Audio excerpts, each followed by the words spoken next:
Buenas noches, bienvenidos a Observatorio, el programa del Canal Cultural de los Universitarios dedicado a analizar los temas de la agenda nacional. En las últimas semanas, Observatorio fue acompañando el tema de la relación bilateral México-Estados Unidos a propósito de la visita del presidente Obama a nuestro país, y después fuimos a Los Ángeles a hacer distintos programas con analistas de la situación de los migrantes y con el cónsul general de México en la ciudad de Los Ángeles. De estos programas hemos hecho un recuento para plantear el presente y el futuro de México en Norteamérica. Quédese con nosotros.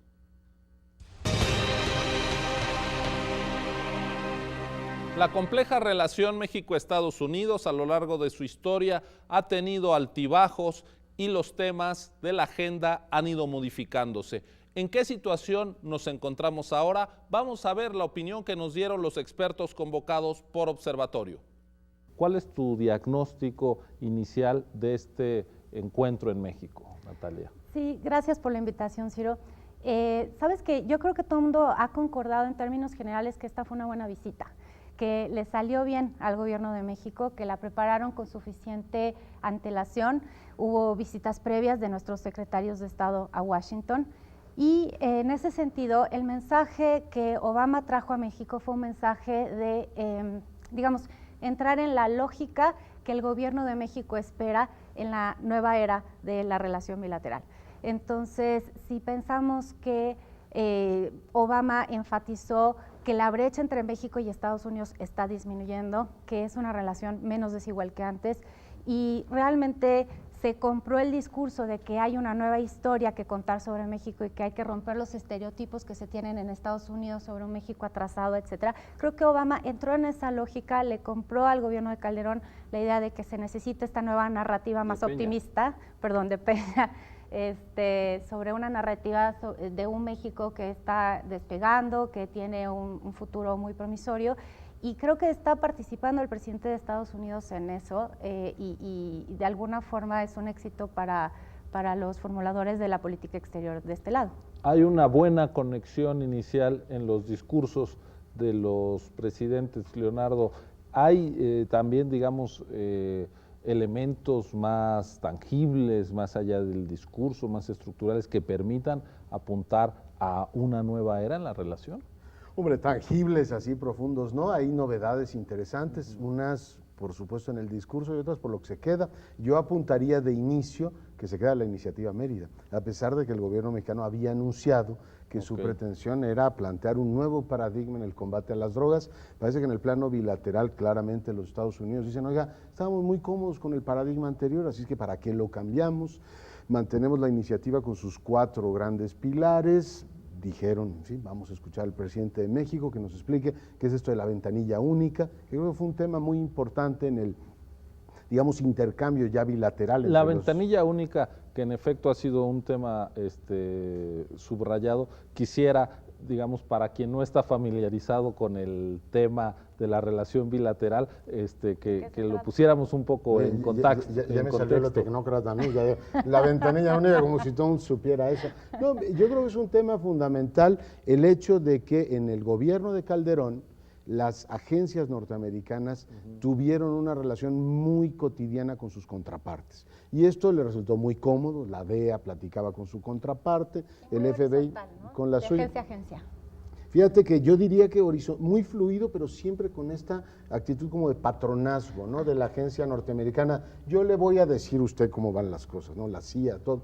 Ahora el gobierno de Peña le dijo, oiga, yo quiero que haya una ventanilla única que se llama Osorio Chong y a través de gobernación va a tratar usted todos los temas. Creo que es razonable, no sé cómo lo vean ustedes, que un gobierno plantee eso. El problema es si eso va a funcionar. Yo diría que en seguridad hay esos 2 temas. Por lo demás, lo económico, como decía Natalia, yo creo que es lógico que el gobierno mexicano quisiera salir de ese pantano en el que las relaciones Calderón, o sea, las relaciones de México con Estados Unidos durante el gobierno Calderón, nos metimos, ¿no? Todo era temas de seguridad y darle un poquito más de aire. Pero respondiendo a tu pregunta, yo me sigo preguntando, ¿y cuál es la siguiente fase de la integración con los Estados Unidos, aparte del discurso?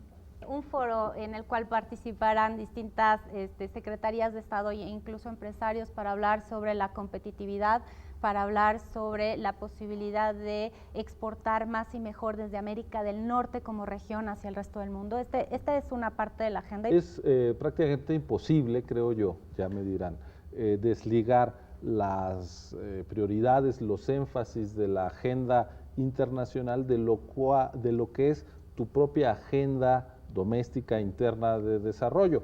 Ahora lo podemos ver, si tu agenda puede ser la educación en el país, también lo puede ser como, digamos, uno de los pilares que impulses en tus relaciones con el principal socio económico y no solo económico como son los Estados Unidos.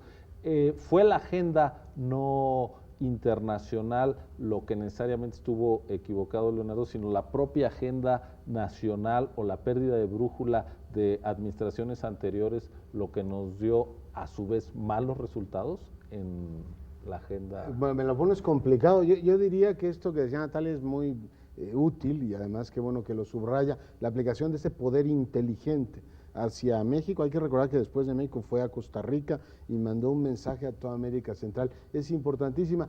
Yo siento, a ver si no me pongo demasiado, digamos, con la visión del historiador, yo siento que México ha perdido la brújula de qué hacer con los Estados Unidos desde hace muchísimo tiempo. Es más, no estoy seguro de que la hayamos tenido en algún momento. Leí un libro fantástico que publicó nuestra casa, por cierto, de la historia de las relaciones entre México y Estados Unidos, que prologa Alan Knight, un trabajo magnífico de Marcela Terrazas y otros autores más, sobre las relaciones entre los dos países, y en realidad nunca hemos sabido qué hacer con ellos. Yo veo que ahora Peña le quiso poner el énfasis al tema económico y ya dejemos los temas de seguridad y soy prudente en lo migratorio. Muy bien, desde el punto de vista práctico eso está muy bien, pero ¿qué quiere México en el largo plazo? Es decir, yo lo que sigo sin ver es hacia dónde se mueve el consenso, digamos, de las élites intelectuales, económicas, políticas de este país en el tipo de relación, o más, corrijo, en el modelo de integración al que aspiramos con los Estados Unidos.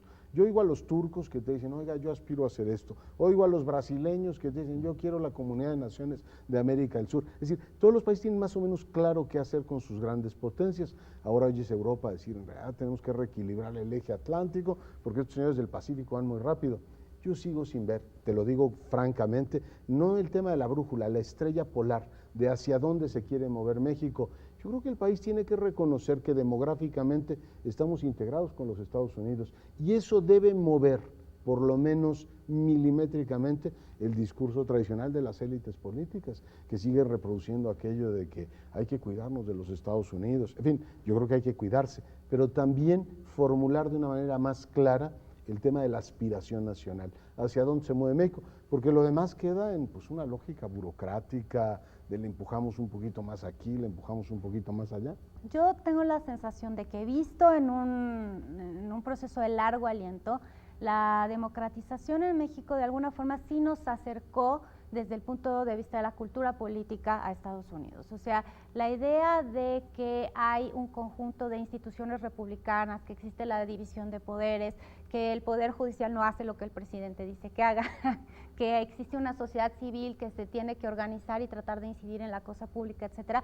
Todas estas son conquistas netamente mexicanas que arrancan, yo pienso, desde los años 70 y se van acelerando después de eso, pero que de alguna forma hace que México no se perciba entonces como un sistema político ni como una cultura política distante a la estadounidense, sino que hay ciertos valores que se empiezan a compartir por parte de la sociedad y por buenos segmentos de la cultura, digamos, de la clase política general, y que, por ejemplo, en el tema de los derechos humanos en el mundo, que nos separaba, porque México era muy soberanista, pensábamos que no era un asunto de relaciones internacionales, hoy en día no tenemos ningún empacho de ir a organismos internacionales y explicar cuál es nuestra situación, cuáles son nuestros problemas, qué hacemos para resolverlos.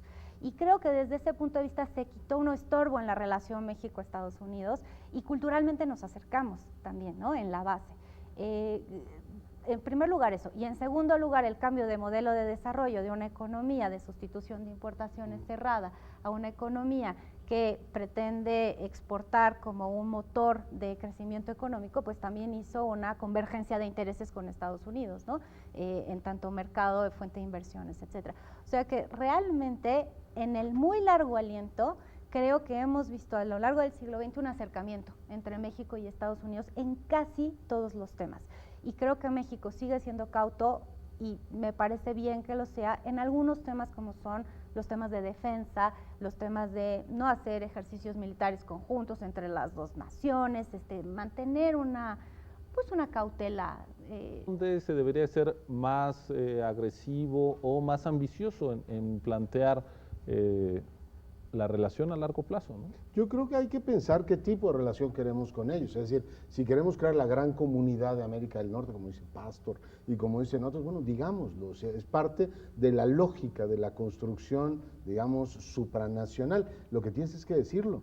Aquí no queda claro en el discurso de los gobiernos panistas. Primero abrió Fox, y lo decías tú hace un momento, diciendo, a ver, si queremos un NAFTA Plus, un Telecam Plus, que se parezca más o menos a lo europeo y enchilada completa. Así lo fraseamos, de absolutamente caótico. Pero el gobierno de Peña y el gobierno de Calderón no han formulado una idea clara de hacia dónde debe moverse América del Norte. No porque ellos estén en condiciones de hacerlo, pero tú formulas aspiraciones. Y yo creo que, contestando a tu pregunta de manera directa, cuando nos dicen vamos a tener un grupo de contacto de alto nivel presidido por Biden y sabrá Dios por quién en México, en fin, los secretarios y todo lo demás, vamos a apostarle al tema de las pequeñas y medianas empresas, porque reconocemos que el TLC es un éxito en inversión y en comercio, pero es un desastre político. El propio Obama en enero de este año decía en el Congreso, se crean trabajos en México, como si fuera efectivamente, si se crean la Ford Motor Company, crea trabajos en México, sí, pero es parte de la lógica de esta, digamos, agregado comercial. Yo creo que deberíamos decir con claridad, si aspiramos a un modelo de integración diferente, el europeo está muy devaluado ahora, pero deberíamos atrevernos a decir, vamos a seguir con soberanías competitivas. Y lo siguiente es, yo creo que hay que integrar más socialmente a los países. Ya me refería a lo demográfico, dice CONAPO que todos los municipios de este país, todos participan del fenómeno migratorio, es decir, todos los mexicanos, el que más o el que menos, tenemos parientes en los Estados Unidos y eso no se reconoce en el día a día, no tenemos una interacción entre sociedades, no tenemos una política binacional. Creo que hay que cambiar los lentes porfirianos, estos de qué cerca de los Estados, qué cerca de los Estados Unidos, qué lejos de Dios, y decir, mire, mal que nos pese, son muchos millones los que compartimos de intereses económicos y demográficos para cambiar el discurso. Oye, y Obama estaría de acuerdo con eso de cambiar los anteojos también de aquel lado, claro, ¿no? O sea, no sí. somos los parientes pobres nada más. Pues como usted lo ve, el tema de la migración, si bien no fue abordado explícitamente por los presidentes Obama y Peña en su encuentro en nuestro país, es sin duda uno de los centrales de la agenda bilateral. Vamos a hacer una pausa y regresamos con ello.